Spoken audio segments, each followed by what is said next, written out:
O laboratório Merck Sharp Dome, que fabrica o medicamento Ivermectina, divulgou uma nota em que declara que não existe base científica que indique efeitos terapêuticos desse medicamento contra a Covid em estudos pré-clínicos, ou seja, em testes com cobaias, como camundongos, por exemplo. O laboratório declarou também que não existe evidência significativa de eficácia clínica em pessoas que contraíram o coronavírus.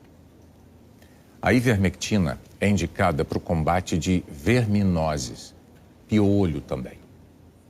A Anvisa já declarou que esse medicamento deve ser usado apenas para este fim, como consta na bula.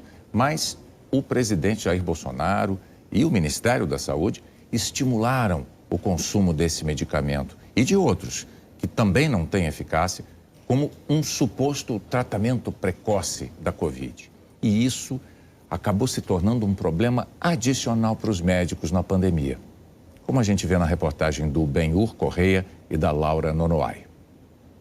Cloroquina, um remédio usado no tratamento da malária. Ivermectina é um vermífugo. E azitromicina, antibiótico. Remédios que ficaram ligados à pandemia. Muitas pessoas, ao apresentarem os primeiros sintomas da Covid, tomam esses remédios sem nenhuma orientação médica, na esperança de que eles possam evitar o agravamento da doença. Além do risco da automedicação, existe um outro problema. Depois de um ano do aparecimento do coronavírus, nenhuma pesquisa ao redor do mundo comprovou a eficácia desses remédios. Um estudo feito pela Associação Médica Brasileira e pela Associação Paulista de Medicina mostra que 65,3% dos médicos avaliam a cloroquina como ineficaz para o tratamento. E 58,6% afirmam que a ivermectina não tem nenhum efeito. Essas drogas, esses tratamentos não mostram que elas possam alterar o curso da doença e tampouco o desfecho final mais temido, que é a morte por agravamento da doença. Ademais, essas medicações têm efeitos colaterais. São esses efeitos colaterais que agora preocupam médicos no país inteiro. Fernando Chagas é diretor do Complexo Hospitalar Clementino Fraga, referência no combate à Covid na Paraíba. Ele relata o caso de um paciente que apresentou uma arritmia cardíaca enquanto tomava cloroquina e ivermectina associados na fase inicial da doença.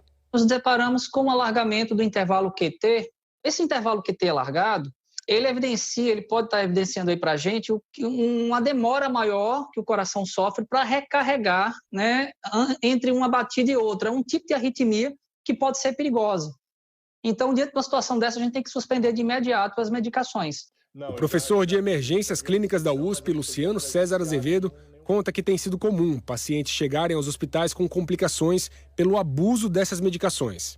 O risco é de interações medicamentosas significativas, de você ter uma medicação que potencializa o efeito da outra. A gente tem visto paciente que tem tido efeito adverso do tipo dor de cabeça, do tipo diarreia, do tipo alteração hepática. Já acompanhou histórias de pessoas com hepatites medicamentosas por abuso desses medicamentos, uma quantidade muito grande de azitromicina, e de outros que acabou levando o paciente a uma hepatite medicamentosa. O casal de infectologistas Tassiana e Gustavo Galvão, que trabalha no Hospital Estadual Franco da Rocha e em Cajamar, interior de São Paulo, também começou a ficar alarmado. A gente já viu em UTIs onde a gente trabalha ou em relatos de amigos próximos, pancreatite, a gente já viu insuficiência renal pelo uso de vitamina D, a gente já chegou a ver muito descontrole de diabetes, descontrole glicêmico pelo uso excessivo de corticoide, inclusive a piora do quadro na própria Covid, porque tem pacientes usando doses altas disso e já no primeiro dia. A médica intensivista Ivone Meneghella viu o irmão sofrer com a Covid. Edson tomou cloroquina, mas a família tem histórico de problemas cardíacos. Quando ele tomou o segundo comprimido, ele se sentiu muito mal. No terceiro comprimido, ele referia que o coração batia na boca. Edson morreu depois de 14 dias de internação. Ivone acredita que o remédio agravou o quadro. E foi nas 36 horas subsequentes que ele ficou com esse tratamento. Ele evoluiu mal, e precisou ser entubado e ao final do período ele morreu. Depois da morte do irmão, ela juntou amigas médicas para criar um grupo de combate a fake news sobre Covid. Não acredite em nada que seja fácil, porque o Covid não é fácil. Se existisse um tratamento que evitasse mortes, eu teria dado para o meu irmão. Vacinem. Por favor, vacinem. Um levantamento do Conselho Federal de Farmácia, divulgado pelo G1, mostra que a venda desses remédios disparou em 2020. A venda de hidroxicloroquina aumentou 113% e de ivermectina 557%. Desde a metade do ano passado, as principais entidades médicas e de pesquisa dos Estados Unidos e do Reino Unido reforçam a falta de embasamento científico desses medicamentos no tratamento da Covid. E mais recentemente, esse passou a ser também o entendimento da Anvisa. Até o momento, não contamos com alternativa terapêutica aprovada disponível para prevenir ou tratar a doença causada pelo novo coronavírus. Mas no dia seguinte à liberação das vacinas no Brasil, o presidente Bolsonaro voltou a falar na suposta existência de alguma forma de prevenção terapêutica da Covid. Não desista do tratamento precoce. Não desista, tá? No mesmo dia, o ministro da Saúde, Eduardo Pazuello, negou ter falado em tratamento precoce, e sim em atendimento precoce. Não confundam o atendimento precoce com definição de que remédio tomar. Mas no início de janeiro, Pazuello defendeu o tratamento ao lado de Bolsonaro numa transmissão ao vivo pela internet. Pazuello, o tratamento precoce, a sua observação tocante a isso. O que você acha que tem a falar sobre isso aqui? É fundamental. Não existe outra saída senão nós diagnosticarmos pelo médico o mais rápido possível e iniciar o tratamento precoce o mais rápido possível. Desde o início da pandemia, o governo insistiu em comprar e distribuir esses medicamentos.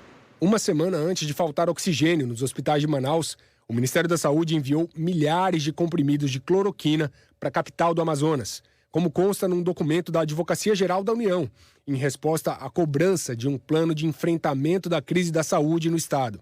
A Procuradoria-Geral da República está investigando o caso. Para o presidente da Sociedade Brasileira de Infectologia, o governo federal errou. O governo federal deve fazer um meia-culpa, se não quiser falar que errou, pelo menos mudar a sua conduta. Para de dizer que a cloroquina vai salvar vidas, vai evitar doença. O presidente da Associação Médica Brasileira esclarece que medicamentos podem ser usados em casos de combate à infecção, mas não como tratamento precoce. Buscar, em tempo correto, tratamento para atenuar a evolução da doença quando ela já está ficando grave. E aí sim, você tem medicações que podem, em casos mais graves, serem salvadoras. Exemplo dos corticosteroides, exemplo dos anticoagulantes, mas não como tratamento preventivo, como tratamento de doenças nas suas formas mais graves.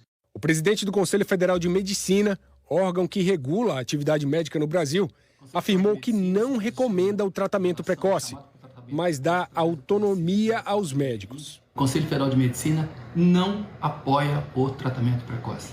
Eu repito, o Conselho Federal de Medicina não apoia o tratamento precoce. E o Conselho Federal de Medicina também não proíbe que o tratamento precoce seja realizado. Por quê? Porque a ciência até hoje não concluiu em relação aos benefícios ou não do chamado tratamento precoce. O parecer do Conselho Federal de Medicina delega a decisão de realizar ou não o tratamento precoce para o médico e para o paciente, dentro de suas autonomias que são garantias constitucionais.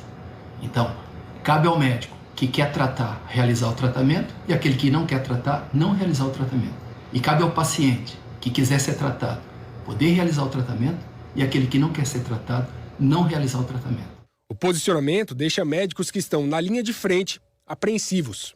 E eu acho que isso é um grande problema, porque dizer que o médico tem autonomia, claro, a gente tem autonomia, nosso CRM é nosso, mas a gente não está livre para fazer qualquer coisa também. A gente tem um limite ético que a gente precisa e isso precisa estar respaldado. Questionado sobre o tratamento precoce contra a Covid, o Palácio do Planalto afirmou que o Ministério da Saúde iria responder.